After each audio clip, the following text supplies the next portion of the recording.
Hi hello ನಮಸ್ತೆ, welcome to ತಾರಸ್ kitchen. ಇವತ್ತು ನಾನು ರೆಸ್ಟೋರೆಂಟ್ ಸ್ಟೈಲ್ ಚಿಲ್ಲಿ ಚಿಕನ್ನ ಮಾಡ್ತಾಯಿದ್ದೀನಿ. ತುಂಬಾ ಈಸಿ ಮಾಡೋಕ್ಕೂ ಮತ್ತು ಟೇಸ್ಟಿಯಾಗಿರುತ್ತೆ, ತುಂಬಾ ಚೆನ್ನಾಗಿರುತ್ತೆ. ಒಂದು ಸರ್ತಿ ಮಾಡಿ ನೋಡಿ, ಟ್ರೈ ಮಾಡಿ, ಹೇಗಿದೆ ಅಂತ ಕಮೆಂಟ್ ಮಾಡಿ. ಬನ್ನಿ ಹೇಗೆ ಮಾಡೋದು ಅಂತ ನೋಡೋಣ. ಫಸ್ಟು ನಾನು ಬೋನ್ಲೆಸ್ ಚಿಕನ್ನ ತೊಗೊಂಡಿದ್ದೀನಿ. ಅದಕ್ಕೆ ಸ್ವಲ್ಪ ಸಾಲ್ಟ್ ಆ್ಯಡ್ ಮಾಡ್ತಾಯಿದ್ದೀನಿ ಮತ್ತು ಖಾರದ ಪುಡಿ ಹಾಕ್ತಾಯಿದ್ದೀನಿ, ಮೆಣಸಿನ ಪುಡಿ ಕೂಡ ಆ್ಯಡ್ ಮಾಡ್ತಾಯಿದ್ದೀನಿ. ಖಾರದ ಪುಡಿ ಮತ್ತು ಪೆಪ್ಪರ್ ಪೌಡರ್ನ ನೀವು ಟೇಸ್ಟಿಗೆ ತಕ್ಕನಾಗಿ ಹಾಕೋಬೋದು. ನಿಮಗೆ ಸ್ಪೈಸಿ ಜಾಸ್ತಿ ಬೇಕು ಅಂದರೆ ಸ್ವಲ್ಪ ಜಾಸ್ತಿ ಆ್ಯಡ್ ಮಾಡ್ಕೊಳ್ಳಿ, ಸ್ಪೈಸಿ ಕಡಿಮೆ ತಿನ್ನೋರು ಕಡಿಮೆ ಆ್ಯಡ್ ಮಾಡ್ಕೊಳ್ಳಿ. ನಾನು ಅದಕ್ಕೆ 1 ಟೇಬಲ್ ಸ್ಪೂನ್ ಆಗೋಷ್ಟು ಸೋಯಾ ಸಾಸ್ನ ಆ್ಯಡ್ ಮಾಡ್ಕೊತಾ ಇದ್ದೀನಿ ಮತ್ತು ರೆಡ್ ಚಿಲ್ಲಿ ಸಾಸ್ ಕೂಡ ಆ್ಯಡ್ ಮಾಡ್ತಾಯಿದ್ದೀನಿ.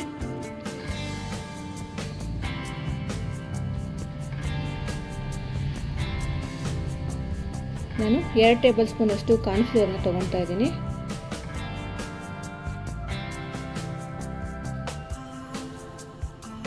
ಕಾರ್ನ್ಫ್ಲೋರ್ ಹಾಕಿದ್ಮೇಲೆ ನಾನು 1 ಮೊಟ್ಟೆ ಕೂಡ ಆ್ಯಡ್ ಮಾಡ್ತಾಯಿದ್ದೀನಿ. ಎಲ್ಲ ಕೂಡ ಚೆನ್ನಾಗಿ ಮಿಕ್ಸ್ ಮಾಡ್ಕೊಳ್ಳಿ. ಇದನ್ನು 1 ಅವರ್ ಮ್ಯಾರಿನೇಟ್ ಆಗೋಕ್ಕೆ ಬಿಟ್ಬಿಡಬೇಕು. ಮ್ಯಾರಿನೇಟ್ ಆದಮೇಲೆ ನಾನು ಡೀಪ್ ಫ್ರೈ ಮಾಡ್ಕೊತಾ ಇದ್ದೀನಿ. ಒಂದು ಬಾಣಲೆ ಇಟ್ಟು ಅದಕ್ಕೆ ಎಣ್ಣೆ ಹಾಕಿ, ಎಣ್ಣೆ ಕಾದ್ಮೇಲೆ ಚಿಕನ್ನ ಹಾಕ್ತಾಯಿದ್ದೀನಿ. ಚಿಕನ್ನ ಚೆನ್ನಾಗಿ ಡೀಪ್ ಫ್ರೈ ಮಾಡ್ಕೊಳ್ಳಿ. ಎರಡೂ ಕಡೆ ತಿರುಗಿಸಿ ಫ್ರೈ ಮಾಡ್ಕೊಳ್ಳಿ. ಬೋನ್ಲೆಸ್ ಚಿಕನ್ ಆದ್ದರಿಂದ ನಿಮಗೆ ಬೇಗ ಫ್ರೈ ಆಗುತ್ತೆ, ತುಂಬ ಹೊತ್ತೇನು ತಗೊಳ್ಳಲ್ಲ.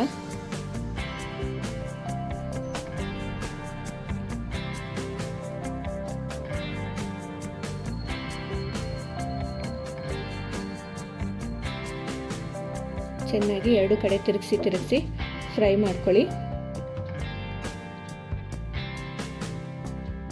ನೋಡಿ, ರೆಡಿಯಾಗಿದೆ. ಇವಾಗ ಚೆನ್ನಾಗಿ ಫ್ರೈ ಆಗಿದೆ. ನಾನೊಂದು ಪ್ಲೇಟ್ಗೆ ಎತ್ತಿಟ್ಕೊತಾ ಇದ್ದೀನಿ. ಎತ್ತಿಟ್ಕೊಂಡು ಒಂದು ಕಡಾಯಿ ಇಟ್ಟಿದ್ದೀನಿ. ಕಡಾಯಿಗೆ ಸ್ವಲ್ಪ ಬಟರ್ನ ಆ್ಯಡ್ ಮಾಡ್ತಾಯಿದ್ದೀನಿ. ಬಟರ್ನ ಚೆನ್ನಾಗಿ ಸ್ಪ್ರೆಡ್ ಮಾಡ್ಕೊಳ್ಳಿ. ನೀವು ಬೇಕಾದ್ರೆ ಆಯಿಲ್ ಕೂಡ ಹಾಕ್ಕೋಬೋದು.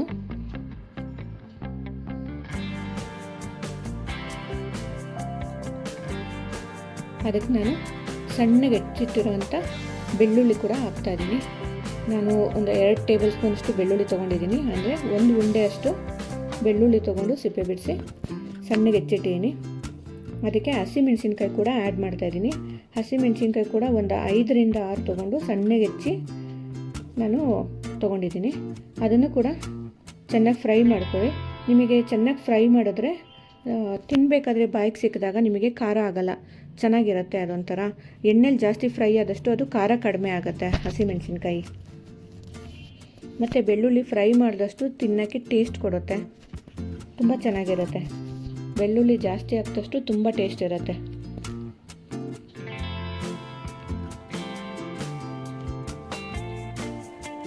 ಚೆನ್ನಾಗಿ ಫ್ರೈ ಆಗಲಿ. ನೋಡಿ, ನೋಡ್ತಾ ಹೇಗೆ ಗೋಲ್ಡನ್ ಬ್ರೌನಿಶ್ ಆಯ್ತಲ್ಲ, ಆ ಥರ ಚೆನ್ನಾಗಿ ಫ್ರೈ ಮಾಡ್ಕೊಳ್ಳಿ.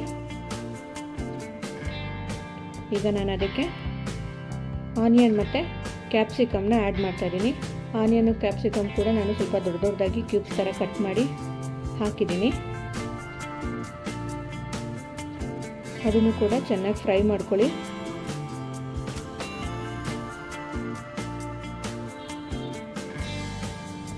ಈಗ ಫ್ರೈ ಆಗಿದೆ.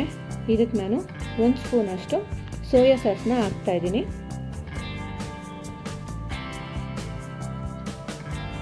ಮತ್ತು ರೆಡ್ ಚಿಲ್ಲಿ ಸಾಸ್ ಕೂಡ ಹಾಕ್ತಾಯಿದ್ದೀನಿ.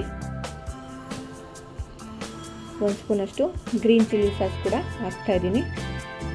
ಸ್ವಲ್ಪ ಟೊಮೊಟೊ ಸಾಸ್ ಕೂಡ ಹಾಕ್ತಾಯಿದ್ದೀನಿ. ಇದನ್ನೆಲ್ಲ ಚೆನ್ನಾಗಿ ಮಿಕ್ಸ್ ಮಾಡ್ಕೊಳ್ಳಿ. ಇದಕ್ಕೆ ನಾನು ಒಂದು ಅರ್ಧ ಲೋಟದಷ್ಟು ನೀರು ಕೂಡ ಆ್ಯಡ್ ಮಾಡ್ತಾಯಿದ್ದೀನಿ. ಸಣ್ಣ ಲೋಟದಲ್ಲಿ ಒಂದು ಅರ್ಧ ಲೋಟ ಹಾಕಿದ್ರೆ ಸಾಕು ನಿಮಗೆ. ತುಂಬ ನೀರು ಹಾಕೋಕ್ಕೆ ಹೋಗಬೇಡಿ, ತುಂಬ ತೆಳ್ಳಗಾಗ್ಬಿಡುತ್ತೆ. ಜಾಸ್ತಿ ಹೊತ್ತು ಕುದಿಸ್ಬೇಕಾಗುತ್ತೆ, ಬೇಯಿಸ್ಬೇಕಾಗುತ್ತೆ, ಆಮೇಲೆ ಗಟ್ಟಿ ಆಗೋಕ್ಕೆ. ಸ್ವಲ್ಪ ನೀರು ಹಾಕಿದ್ರೆ ಸಾಕು. ಅದು ಚೆನ್ನಾಗಿ ಕುದಿ ಬರಲಿ. ಚೆನ್ನಾಗಿ ಕುದಿ ಬರೋ ತನಕ ಕುದಿಸಿ. ಅದನ್ನು ಕುದಿ ಬಂದಮೇಲೆ ಲೋ ಫ್ಲೇಮ್ಗೆ ಹಾಕ್ಕೊಳ್ಳಿ ಗ್ಯಾಸ್ನ. ಅದಕ್ಕೆ ನಾನು ಅರ್ಧ ಟೇಬಲ್ ಸ್ಪೂನಷ್ಟು ಪೆಪ್ಪರ್ ಪೌಡರ್ನ ಹಾಕ್ತಾಯಿದ್ದೀನಿ ಮತ್ತು ಸ್ವಲ್ಪ ಸಾಲ್ಟ್ ಕೂಡ ಆ್ಯಡ್ ಮಾಡ್ತಾಯಿದ್ದೀನಿ.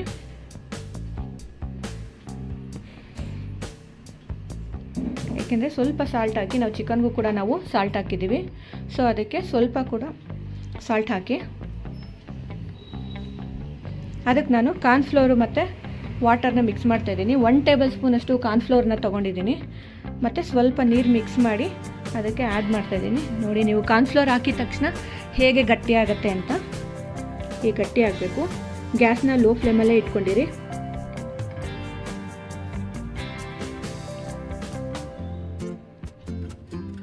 ನೋಡಿ, ರೆಡಿಯಾಗಿದೆ. ನಮಗೆ ಹೇಗೆ ಬೇಕೋ ಹಾಗೆ ಸಖತ್ತಾಗಿರುತ್ತೆ. ಒಂದ್ಸರಿ ಮಾಡಿ ನೋಡಿ, ನನಗೆ ಹೇಗಿದೆ ಅಂತ ಕಮೆಂಟ್ ಮಾಡಿ. ರೆಡಿ ಇದೆ. ಇವಾಗ ನಾನು ಫ್ರೈ ಆಗಿರೋಂಥ ಚಿಕನ್ನ ಆ್ಯಡ್ ಮಾಡ್ತಾಯಿದ್ದೀನಿ. ಇದಕ್ಕೆ ಸಣ್ಣಗೆ ಹೆಚ್ಚಿಟ್ಟಿರೋ ಈರುಳ್ಳಿ ಹಾಕ್ತಾಯಿದ್ದೀನಿ ಮತ್ತು ಕೊತ್ತಂಬರಿ ಸೊಪ್ಪು ಕೂಡ ಆ್ಯಡ್ ಮಾಡ್ತಾಯಿದ್ದೀನಿ. ಇದನ್ನೆಲ್ಲ ಚೆನ್ನಾಗಿ ಮಿಕ್ಸ್ ಮಾಡ್ಕೊಳ್ಳಿ. ಸಾಸ್ ಮತ್ತು ಚಿಕನ್ಗೆಲ್ಲ ಕೂಡ ಮಿಕ್ಸ್ ಆಗಬೇಕು. ತುಂಬಾ ಚೆನ್ನಾಗಿರುತ್ತೆ. ಸ್ವಲ್ಪ ಹೈ ಹೀಟ್ ಮಾಡಿಕೊಂಡು ಮಿಕ್ಸ್ ಮಾಡ್ಕೊಳ್ಳಿ. ತುಂಬ ಚೆನ್ನಾಗಿರುತ್ತೆ. ವಾವ್, ನೋಡಿ ಇವಾಗ ಫುಲ್ ರೆಡಿಯಾಗಿದೆ. ತುಂಬಾ ಈಸಿ ಮತ್ತು ತುಂಬಾ ಟೇಸ್ಟಿಫುಲ್ಲಾಗಿರುತ್ತೆ. ಹೇಗಿದೆ ಅಂತ ಮಾಡ್ಕೊಳ್ಳಿ, ತಿನ್ಕೊಳ್ಳಿ. ವಾವ್, ಜಸ್ಟ್ ವಾವ್ ಅಷ್ಟೇ. ನೀವು ಹೇಗಿದೆ ಅಂತ ತಿಂದು ಕಮೆಂಟ್ ಮಾಡಿ, ಲೈಕ್ ಮಾಡಿ, ಶೇರ್ ಮಾಡಿ. ನನ್ನ ಚಾನಲ್ನ ಸಬ್ಸ್ಕ್ರೈಬ್ ಮಾಡ್ಕೊಳ್ಳಿ. ಬೇರೆಯವ್ರಿಗೆ ಶೇರ್ ಮಾಡಿ, ಹೇಗಿದೆ ಅಂತ ಹೇಳಿ. Thank you for watching. Bye.